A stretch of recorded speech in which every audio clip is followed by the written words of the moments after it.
long-term contract. Team owner Steve Bisciotti said this about Deshaun Watson's $230 million fully guaranteed deal and the impact it could have on Lamar's contract negotiations. Damn, I wish they hadn't guaranteed the whole contract. I don't know that he should have been the first guy to get a fully guaranteed contract.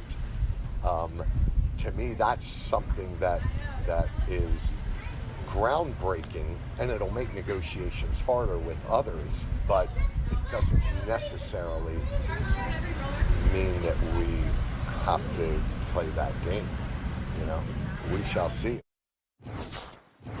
I mean, correct me if I'm wrong. Mike Tannenbaum with me now, Rob Ninkovich, of course. Mike, when they fully guarantee a contract, right, they have to put that money in escrow, don't they? So it gets at certain dates, certain money's released. I can imagine other owners blanch at thinking, I'm going to have to write a $250 million check. That's a lot of liquidity that you have to come up with $250 million that day. Here's the check, right? And the unusual circumstances, the Browns had to do it to lure a guy who wasn't already on the team. No one as good as Watson at his age had ever moved teams before in the NFL. So what is your perspective from the front office? Like, what does it look like to you?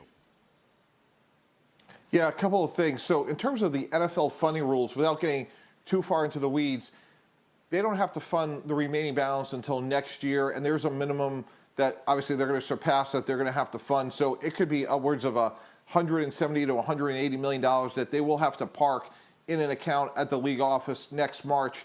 And candidly, a lot of teams will try to work around that in terms of what's guaranteed and when. But fundamentally, Max, I think this is really important. I was up at the league meetings talking to people the last couple of days. Everybody is watching Lamar Jackson's contract, and here's why. If his contract looks like Deshaun Watson, the NFL landscape for quarterback contracts changes forever. It is the single most important negotiation in the history of this CBA. And if it goes back to, quote, normal, and it looks more like Matt Stafford or Aaron Rodgers, everyone's going to say Cleveland was just an outlier. But if that contract looks like Deshaun Watson, write these names down: Kyler Murray, Russell Wilson,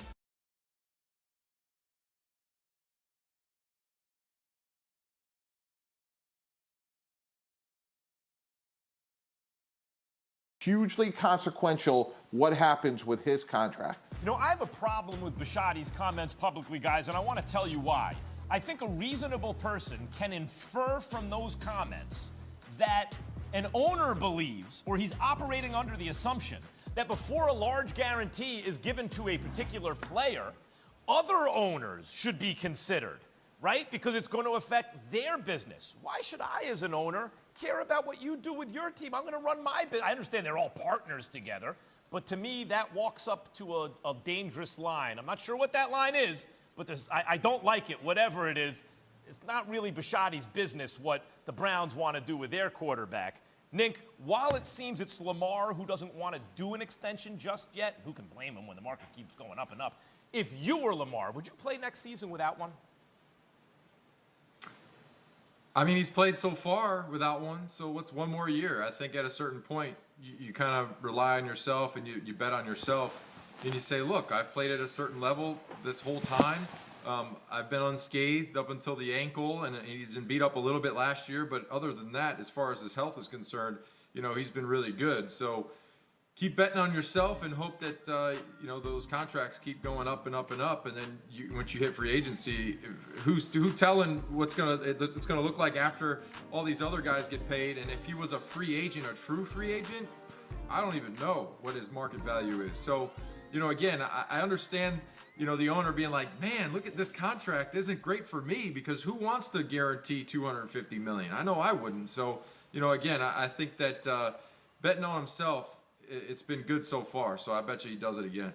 Normally, I would agree. Like, Kirk Cousins made more money than anyone in his career so far, right, who's been in the league with him, by betting on himself. But once the guarantees get into the hundreds of millions and you have a potential for injury, I think I would sign the guarantee. I think, Mike T, that's in the player's best interest. The thing the Patriots need in order to get a win in these upcoming playoffs. Max, we got to attack the cornerback position. We've given up way too many big plays. In that playoff loss to the Buffalo Bills, we gave up 6 explosive plays. That's un-Belichick-like. So the first thing we're going to do is we're going to go re-sign Stephon Gilmore. Coach Belichick has a history of bringing guys back. A couple of years ago was J.C. Jackson and Stephon Gilmore. Let's go get Gilmore. You got Malcolm Buckler back. You got Jalen Mills. He could still be a frontline difference-making corner. We are going to go get Gilmore right now before the draft. Staying at the same position. Speaking of the draft, we're going to draft Andrew Booth Jr. from Clemson. This is a guy that could be a frontline starter. He has man-to-man ability. Here you can see he has great ball skills as well. That's really important, Coach Belichick. Can you play the ball in the air? Can you play man-to-man? Can you tackle? Andrew Booth could do those three things. Get Gilmore, get Booth, okay? And then after that, we have to be much more explosive in scoring points. We need wide receivers, wide receivers, wide receivers. This is Jahan Dotson here. He's a possibility for them if they trade back. This draft is loaded with wide receivers. So if we take Booth in the first round, in the second round, there's guys like Sky Moore from Western Michigan. Jameson Williams could fall to the bottom of the first round because he has an ACL injury. So if I'm the Patriots, after I solidify the corner position, I'm attacking the wide receiver position and drafting one, maybe two of them. Are you scouring, Mike, is what I need to know. We're not colluding, we are scouring. Scouring, good. Nick, if the Patriots do what Mike T prescribes, are they a playoff team? If they do all that, yeah, they need a number one receiver. I've been saying that for a year now, especially with the young quarterback. But there's a couple other positions that I think they need to address. Number one being the guard. They have guard, inside guard, kind of depth issues there. They should draft a tackle. They need to have a great offensive line for Mac Jones coming from his rookie season, going into his second year, and you need to have that big jump.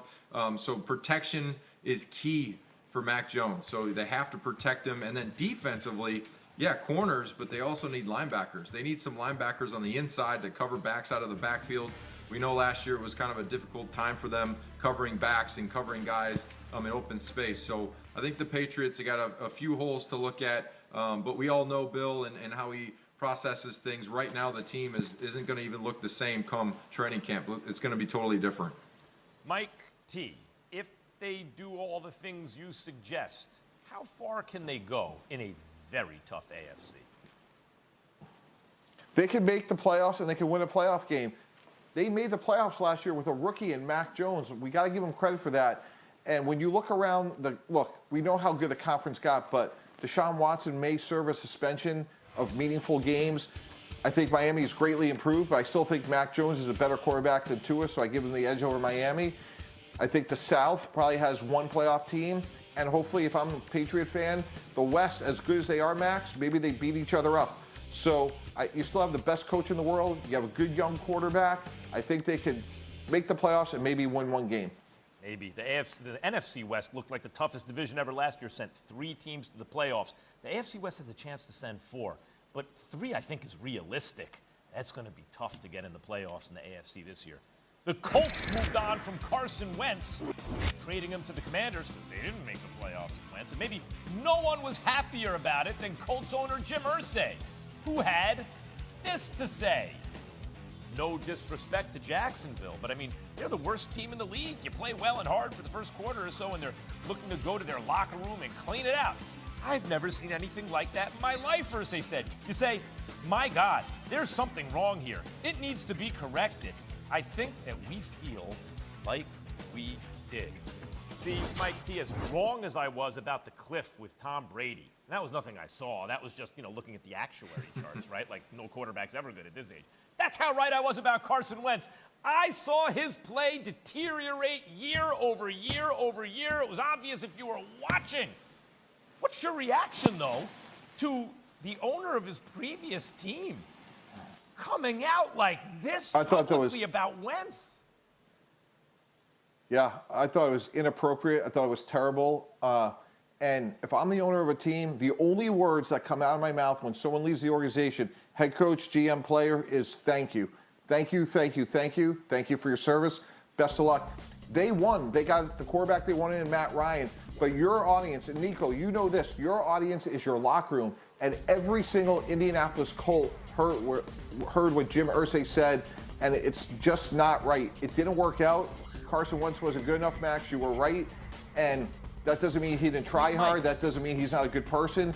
and to take shots at him is just inappropriate as he's leaving.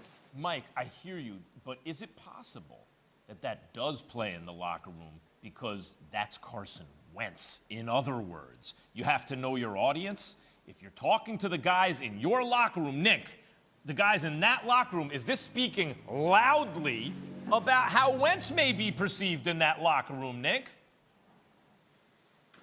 At the end of the day, everyone wants to win, and you want to put your team in the best position to win. So I think last year, maybe Irsay and the things that he was saying are a reflection, really, that he wasn't a fan to begin with of bringing him in. And the head coach was really the guy standing on the table, hey, let's bring him in. I had great success with him in the past.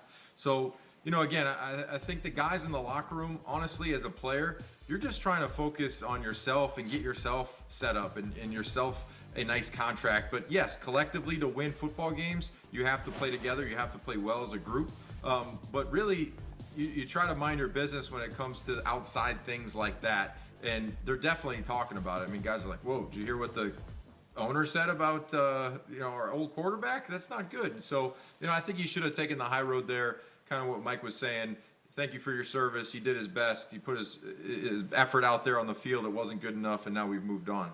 Probably Guys, what he should have done. When we see clips like we just saw with Wentz, it is hard for me to determine in my own mind, to have an opinion like, is there something personal? Did he rub people the wrong way to the point that the owner has some personal animus?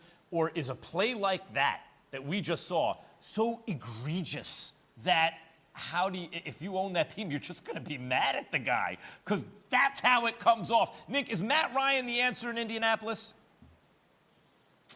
He's a good answer for him. I mean, he really is a guy that if he comes into the right situation like Indianapolis, they have a great offensive line, good running game, great defense. They need a guy that can manage the game, put the team in good positions, not throw the football to the other team, not switch hands and throw it left-handed in the end zone for a pick six. You know, all those little things that you would see out of Wentz, you're like, what is he doing? Like, you know Matt Ryan is going to put the team in a better position to win, and that's really what they want. They had Rivers for 1 year. He came in, they saw the old veteran, knew every single play, knew exactly what to check the offense into, and then they went to Wentz, and it was probably completely opposite of what they expected.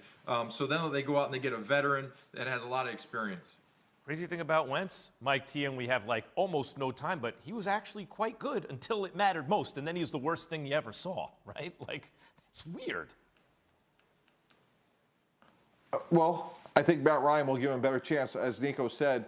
But Carson Wentz is a little bit of a competitor. I bet he plays better next year in Washington than he played in Indy this year.